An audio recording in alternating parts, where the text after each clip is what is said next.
আসসালামু আলাইকুম সুপ্রিয় শিক্ষার্থী, আজকে আলোচনা করব হচ্ছে নবম দশম শ্রেণীর ইংলিশ ফার্স্ট পেপারের ইউনিট 7 লেসন 3 দ্য বিগিনিং।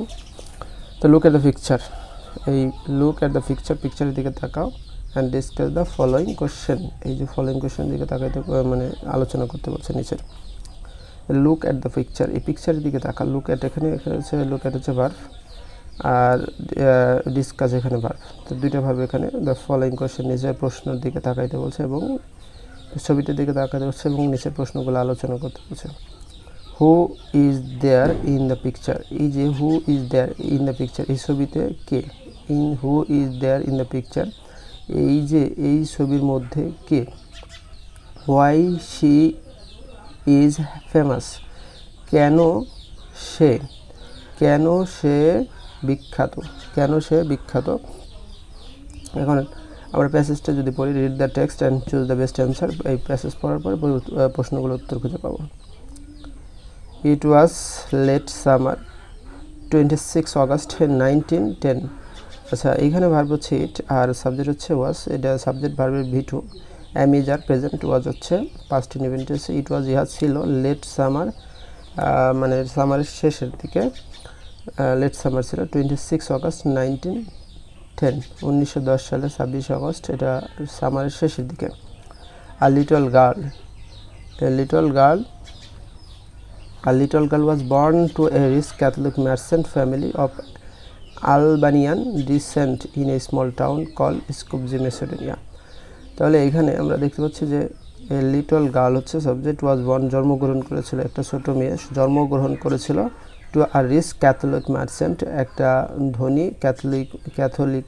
খ্রিস্টানরা আবার দুই প্রকার আছে, একটা প্রোটেস্ট্যান্ট আর একটা হচ্ছে ক্যাথলিক। তো এই ক্যাথলিক মার্চেন্ট ফ্যামিলিতে জন্মগ্রহণ করছে। জায়গাটা কোথায়?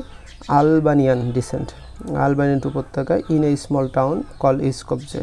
তাহলে স্কোপজের একটা ছোট শহর যে আলবানিয়ানে, মানে সেখানে জন্মগ্রহণ করছে। মেসোডিনিয়া হচ্ছে দেশ, তো মেসোডিনিয়া হচ্ছে এই দেশে সে জন্মগ্রহণ করে।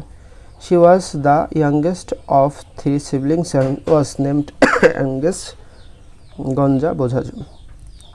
আচ্ছা, তাহলে she was the youngest of the 3 siblings, তাহলে 3 ভাই, সিবলিং মানে ভাই বোন, সিবলিং অর্থ হচ্ছে ভাই বোন। She was the youngest of 3 siblings, তাহলে 3 ভাই বোনের মধ্যে সে সবচেয়ে ছোট, ইয়াংগেস্ট হচ্ছে সবচেয়ে ছোট ছিল। অ্যান্ড শি ওয়াজ নেমড, তার নামকরণ করেছে অ্যাগনেস গঞ্জা বোঝাজিউ, তাহলে তার নাম ছিল হচ্ছে অ্যাগনেস গঞ্জা বোঝাজিউ। পরবর্তীতে আমরা তাকে মাদার তেরেসা হিসেবেই চিনি। হু কুড ইমাজিন, কে কল্পনা করতে পেরেছিল, অ্যাট দ্য টাইম দ্যাট, যে ওই সময়, অ্যাট দ্য টাইম ওই সময়ে, যে this little girl would one day become the mother of humanity. তাহলে এই যে this little girl would one day become, একদিন এই ছোট শিশুটা হবে দ্য মাদার অফ হিউম্যানিটি, মানবতার মা।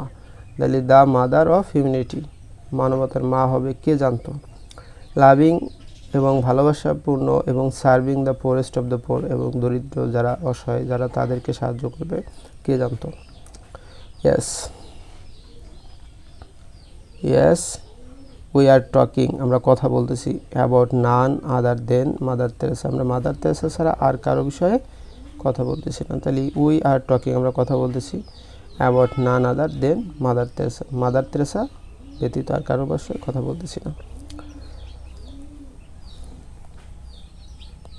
এট দ্য এজ অফ 12, 12 বছর বয়সে, সে শুনতে পেল a voice from within that hearts, যেটা তাকে কি তারা দিচ্ছে, টু স্প্রেডস বিস্তার করতে, লাভ অফ খ্রাইস্টের ভালোবাসা বিস্তার করতে তারা দিচ্ছে। শি ডিসাইডেড দ্যাট, সিদ্ধান্ত নিল যে, she would be a missionary, সে একজন মিশনারি হবে, যা এই সন্ন্যাস জীবন গ্রহণ করবে। অ্যাট দ্য এজ অফ 18, 18 বছর বয়সে, she left her paternal home, তার বাবার বাড়ি ছেড়ে আসলো। শি দেন জয়েন, তারপর সে যোগ দিলেন Irish community of nun, Irish community, নানদের যে কমিউনিটি ছিল সম্প্রদায়, তো এখানে যোগ দিল কল্ড সিস্টার অফ লরেটো, সেখানে যোগ দিল হুইচ হ্যাড মিশন, যার মিশন ছিল ইন্ডিয়াতে। After a few month of training, সে ট্রেনিংয়ের কয়েক মাস পরে at institute of blessed virgin Mary, এই ব্লেসড ভার্জিন মেরিতে কিছু ট্রেনিংয়ের পরে in Dublin Mother Teresa came to India, Mother Teresa India আসলো 1 মে 24 24 মে 1931 সালে 31 শি টুক হার ইনিশিয়াল ভোজ প্রতিজ্ঞা, সে তার প্রাথমিক যে শপথ গ্রহণ করলো অ্যাজ এ নান, একজন নান হিসেবে। From 1931 to from 1948 Mother Teresa taught, Mother Teresa শিখলো জিওগ্রাফি মানে শিক্ষায়িত, মানে টট হচ্ছে টিচের পাস্ট, টিচ মানে শেখানো, টট হচ্ছে শিখায়িত জিওগ্রাফি মানে ভূগোল, থিওলজি ধর্মতত্ত্ব and Saint Mary's high school in Kolkata, then Calcutta, তখন ক্যালকাটা ছিল, তো এখানে তিনি ধর্মতত্ত্ব শিক্ষা। হাওয়ার যাই হোক, the widespread poverty in Kolkata, ব্যাপক যে দরিদ্রতা ছড়িয়ে পড়লে হ্যাড ডিপ ইম্প্যাক্ট, একটা মারাত্মক প্রভাব ফেলেছিলেন Mother Teresa. And in Mother তেরেসার উপরে এই দুর্ভিক্ষটা একটা মারাত্মক প্রভাব ফেল। ইন 1948 সে গ্রহণ করে permission from her press superior, তার যে সুপারিয়র যারা ছিল, সিনিয়র যারা ছিল, তাদেরকে permission to leave the convent, এই আশ্রম স্থল সে কী করবে, লিফট করবে, ত্যাগ করবে। And devote herself to, devote to অর্থাৎ আত্মোৎসর্গ করা, ডেভোট হারসেলফ টু, সে নিজেকে আত্মোৎসর্গ করবে, caring for the poorest of the poor, যারা গরিবের গরিব তাদেরকে, অসহায়দের অসহায় তাদেরকে তিনি কী করবেন, সাহায্য করবেন। In the slum of Kolkata, কলকাতার বস্তি এলাকাতে। পরবর্তীতে আমরা বলছিলাম এটা পড়ার পর যে প্রশ্নগুলো আমরা দেখব সেটা একটু দেখি, যে what does mother of humanity mean in the text, mother of humanity বলতে কী বোঝাইছে, এ গুড মাদার না, kind mother who has many children, একজন ভালো মা যে তার অনেক সন্তান আছে, তারপর হচ্ছে মাদার হু লাইকস হিউম্যান, একজন মা যে মানুষকে ভালোবাসে, a mother figure who serve the poor like his own children, তাহলে এই মাদার ফিগার একজন মায়ের যে প্রতিকৃতি, হু সার্ভ যে সেবা করে, দ্য পোর গরিবদেরকে, লাইক হার মানে ওন চিলড্রেন তার নিজের সন্তানের মতোই, তাহলে একজন মায়ের মতোই আর কি, যে তার গরিব সন্তানদেরকে তার নিজের সন্তানের মতোই লালন পালন করে। Why did Mother Teresa want to be missionary, Mother Teresa কেন মিশনারি হতে চেয়েছিল, বিকজ শি হার্ড, সে শুনতে পারলো, a voice in her dream, তার একটা ড্রিমে সে ভয়েস শুনতে পাইছে।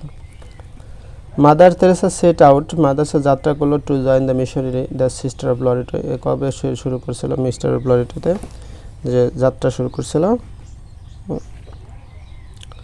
18 বছর বয়স হয়েছে, তাই 1928 সালে, যেহেতু আমরা দেখলাম যে 10 সালে জন্ম, তাহলে 18 বছর 28 সালে। মাদার তেরেসা টুক হার ফার্স্ট ভাউস হচ্ছে প্রতিজ্ঞা, অ্যাজ এ নান, একজন সন্ন্যাসী হিসেবে অ্যাট দ্য এজ অফ 18 বছর বয়সে। এখন প্রশ্নগুলোর কথা বলছে, যে প্রশ্ন তো আসলে উত্তর দিয়ে দেওয়া উচিত ছিল, তো প্যাসেজ আমরা বোঝাই দেবো, প্যাসেজ থেকে খুঁজে নিবা। Where did Mother Teresa ancestor come from, তার পূর্বপুরুষ, অ্যানসেস্টার হচ্ছে পূর্বপুরুষ, যেটা আমরা দাদা তারপর হচ্ছে পরদাদা, এগুলো তাতে কোথা থেকে এসেছিল, তারা অ্যালবেনিয়ান যে ইসের মেসিডোনিয়ার। Where was his father home, বাবার বাড়ি কোথায় ছিল, মেসিডোনিয়া। তারপর হচ্ছে why did she want to become missionary, কেন সে মিশনারি হতে চেয়েছিল, স্বপ্নে জিসাস খ্রিস্টের মানে শব্দ শুনতে পাইছে যে মানুষের জন্য কাজ করতে। হোয়াট মেড হার ডিফারেন্ট, তাকে কি ভিন্ন করেছিল ফ্রম হার গার্লস অ্যাট সাজ এ আর্লিয়েস্ট, অন্যদের থেকে আলাদা, হোয়াট আসলে সেটা কি।